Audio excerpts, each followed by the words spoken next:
Marks. I'm Catherine MacDonald, and you can catch me here on that channel on Monday nights from 7 to 8, also on www.spiritualcat.com.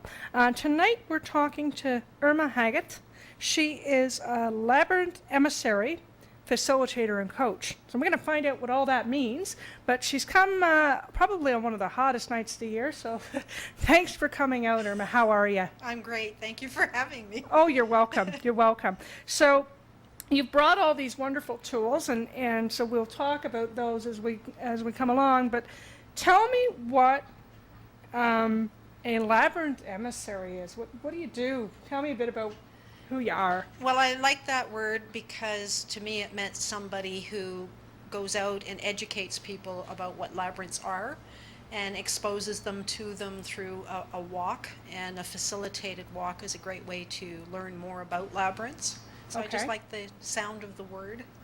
Oh, that's neat. That's neat. So tell me how you, first of all, what is a labyrinth, and give us a little bit of idea of what it is for those who might not know. Well, most people equate labyrinths with mazes. Right. And mazes are very, very different than labyrinths, because a maze is about using your left brain or problem solving your way out of it. You have to, it's full of blind alleys, dead ends, and wrong turns. So in trying to figure out how do I get in and how do I get out, you're constantly having to retrace your steps, problem solve, and engage that left brain. When you walk a labyrinth, on the other hand, it's a single path as opposed to a multi-cursal path of a maze. And the single path, you can see clearly your way in, and you can see your way to the center and your way out again. Okay. So it, instead of being a problem to solve, it actually allows one to solve problems as they walk it. Oh, so it's sort of like a focus tool. It is very much so a focus tool. Now, I've heard of people using it for meditation, such as the labyrinth that's at High Park. Yes. And I've heard of that, but I'd never seen these kind of tools before I met you, so I really don't know much about it. But what is it about this tool? What does it do for the person who is using it? Well, in particular, the double boards that are sort of in front of you there, the white and the stone look. The double boards are left-handed and right-handed finger walking boards. Okay. When we use our dominant and our non-dominant hand at the same time, it actually engages and connects our left and right brain. And when this happens, the automatic response of the body or the person is one of calm, one of being able to refocus, one of having greater mental clarity as a result of doing it, because that brain integration has now happened. Most of us are more left brain or right brain. Very few of us are ambidextrous, either with our hands or our brain. Well, that makes sense to me. And I don't even think I'm even single dexterous, and I have problems. But seriously, I know a little bit about using certain kinds of tools over years of physiotherapy, because I do have cerebral palsy. So there is a lot of mapping and training that happens. And fine motor skills is something, I'm not kidding when I say I have problems. I mean, I'm being, funny and whatnot. But it took me a long time to learn those fine motor skills. So this would not be something that I would have chose to do freely, because it's a challenge. But I do understanding what you just said about it connecting the left and right brain and forcing you to use all parts of your brain makes sense to me, because if I did this stuff, I remember having those responses with other tools. Now, why did you get into this as opposed to some other modality? What was it about this that spoke to you? Well, I am into other modalities, but the labyrinth I found about 10 years ago, it spoke to me. And when that happened, it was like I couldn't get enough of it. And the saying is, amongst labyrinth enthusiasts, is that the labyrinth finds you, you do not find the labyrinth. Oh, and I read, like any good modality, it just finds you. Yeah. Now, I know you do other things, but I wondered why you were so keen on this, because you really are, every time I've talked to you, you're teaching. Yes, yes. I read one book, and there was something in the book, a book by Helen Curry, blue cover with a labyrinth that you can trace on the cover, and it spoke to me, and I couldn't get enough of finding out more about what was talked about in this book. What is this thing? How do you use it? Where are they in the city? Where can I walk one? And then as I expanded my research, found that they were also available in what we call fingerboards, Right. because most of them are walked with our feet, about 42 feet across. Wow. I know the one at High Park is huge. It's about 42 feet. Yeah, and I mean, the first time I saw it, and I find that hard to do because of spatial stuff. But Yes. I can sit here and get. Can you get the same effect doing the fingerboard? Exactly. Whether you're doing it with your finger or you're actually walking it with your feet, the effect is much the same. Yes. Okay, and now the idea is people come for a session with you, and you would help them to do this.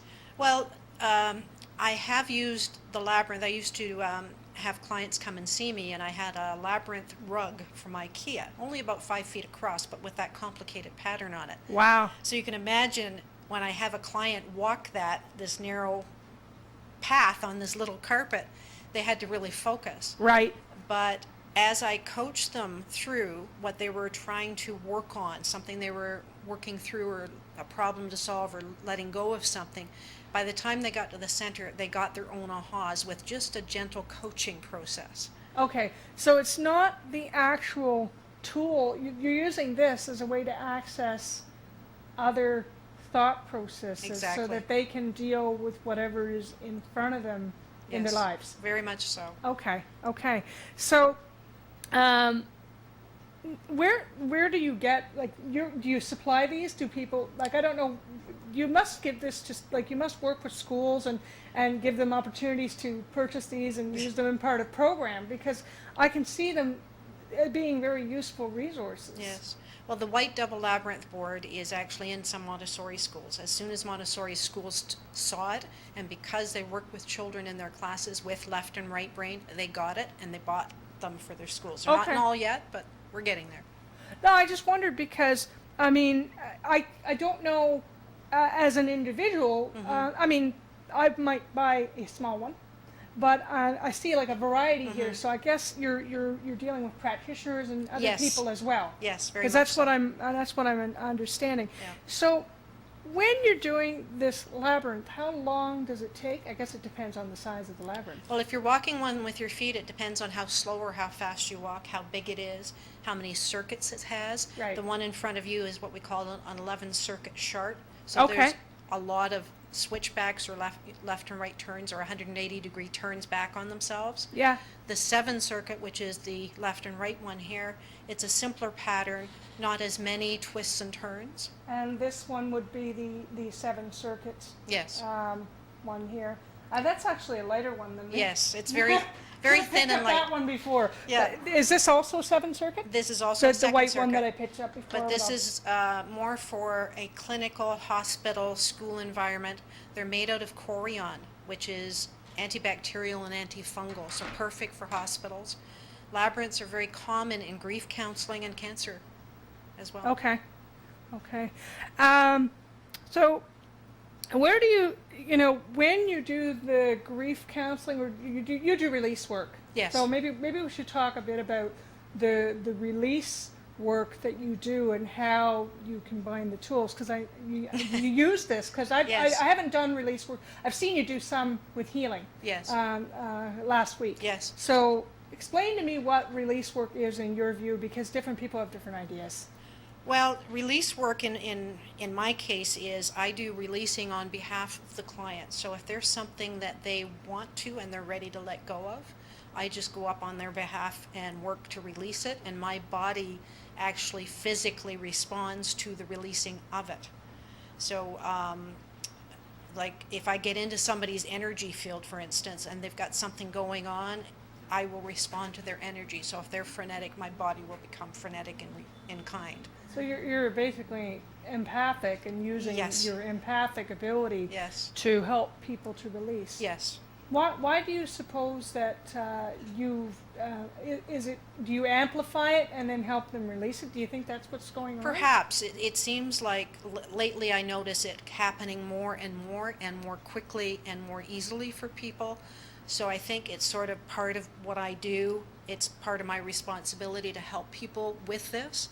And it goes hand in hand with the other work I do, which is the Akashic Records. And once people identify through a reading what issues, behaviors, addictions that they need to let go of, then we can do the release work. So I combine the two, and it's very profound what's happening for clients so quickly and easily. Yep.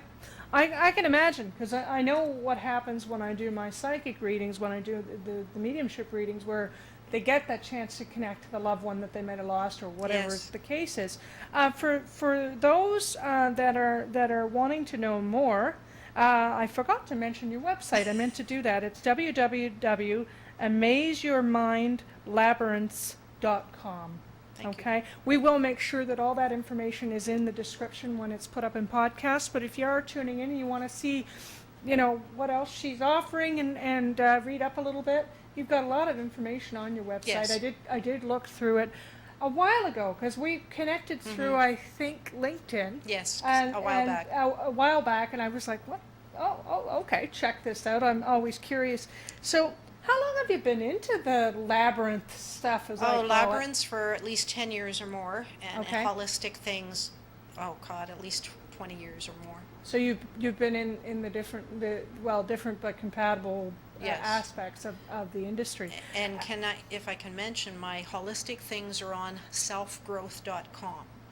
Oh, sure. Selfgrowth.com is a great site. Yes. I'm on there as well, but I'm not as active as you. I had to look around. I don't know. I Googled you just to see if I put your name in, what came up, and Yes. all this stuff from selfgrowth.com came up. Yes. So there's lots of places to Yeah. find Irma. Good to have a unique name too, because it's easy to find. So you're doing all kinds of different things.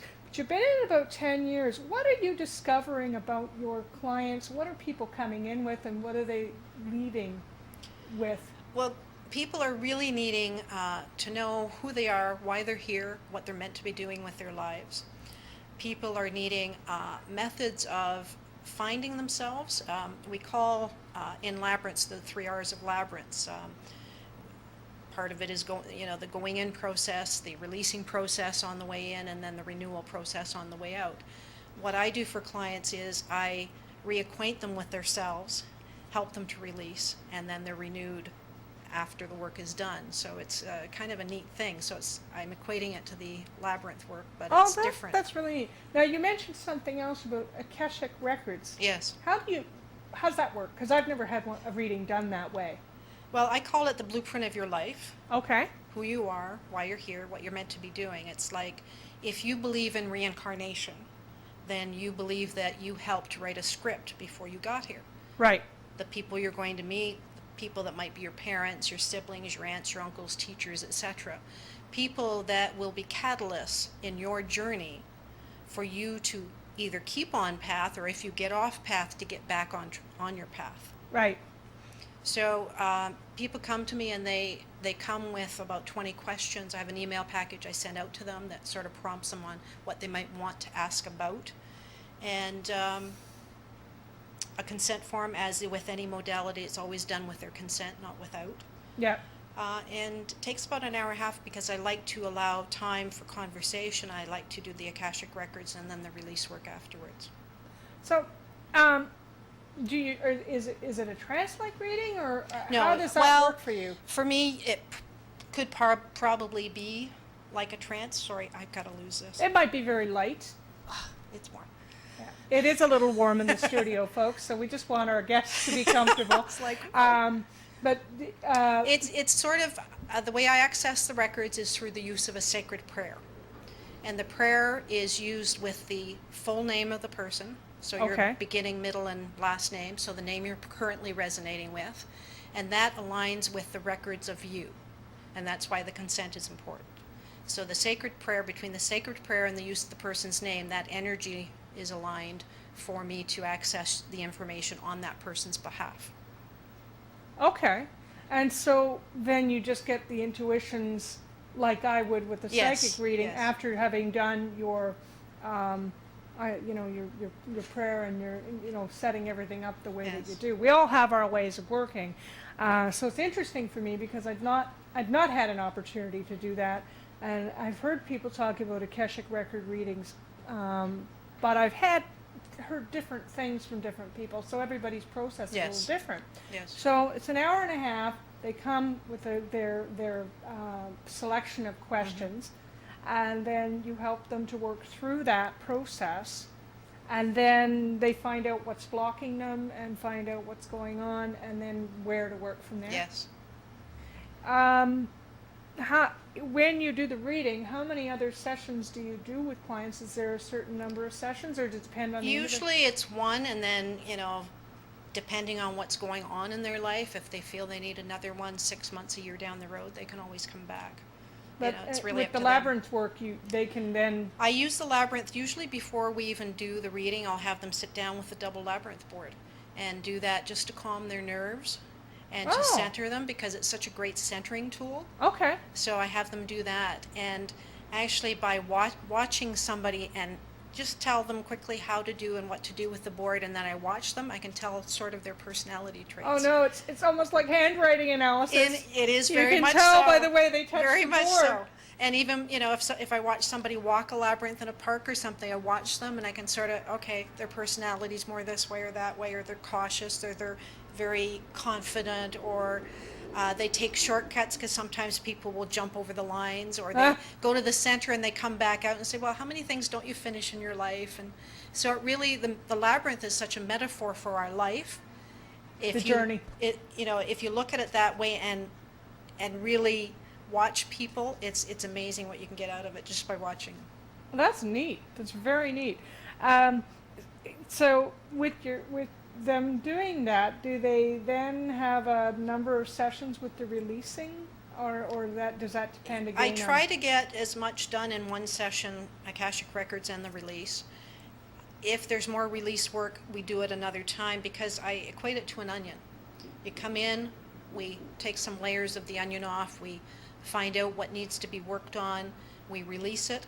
But as always with any work that we do on ourselves, the more we release, the more we find another layer, because something else Right. will come up to the surface. So as that surfaces and you process the previous, then you're ready to let that part go. So it's a constant process, because we're all carrying all kinds of stuff around with us all the time. Of course. And you have a background also in holistic. Are you a holistic practitioner? Yes, You came through Transformation Arts Center. The onion is familiar to Yes. me, because we both studied at the same school. Yeah. But it is so true. And clients will often say, but I thought I dealt with that. I thought I had that handled. And I keep saying to them, it's yes and no. You Yes. handled that part of it, but there's another part. Because there's so many layers to things, and we have the emotional, we have the physical. I mean, there's so many layers that we might release the emotional but forget the physical, or vice versa. Do you also do energy work with this stuff? I think I do, My understanding yes. is you do something. Was it Reiki and some other? Well, I things? combine, again, Reiki with other things that I've learned through the holistic health care, therapeutic touch, and different things. And Okay. the combination seems to work very quickly for people, so I can zero in quickly on, somebody's got some discomfort somewhere, and very quickly help them alleviate that pressure or that buildup of discomfort. Okay. And what do you like with people who are wanting to know more about the labyrinth and that? There are books available and Lots. things on your website. I think you've written quite a few articles. I've written a few articles. There's a couple articles posted on the website. I've been part of Edgar Cayce Canada for a couple of years, and I've written a couple of articles for their magazine. I'm also currently writing for a magazine in Bancroft called Mystical Voices. Oh, very cool. Yeah, and they're actually looking to expand, and it's out of a shop called Mystical Creations in Bancroft. So I'm hoping to be a regular contributor, fairly It's a regular. nice area. Yes. I haven't been up there in a long time, but I used to live in Peterborough, so Yes. and it's north of Peterborough, a couple hours, I think. Mhm. But you also you're doing a lot of teaching. You're doing a lot of Yes.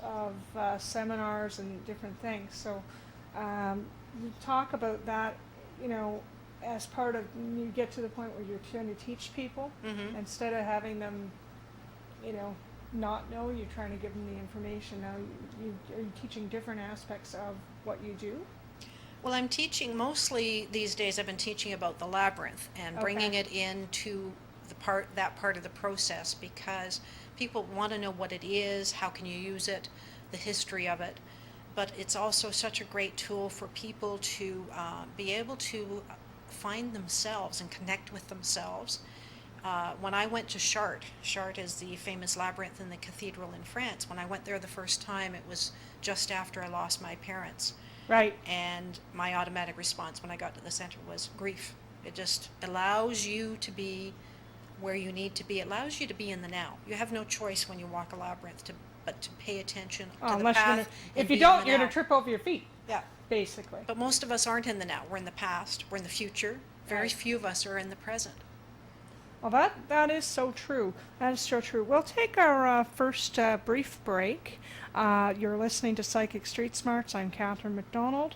You can catch me at www.spiritualcat.com. Stick around, though, because we're talking to Irma Haggith, and her website is www.amazeyourmindlabyrinths.com. And we will be right back.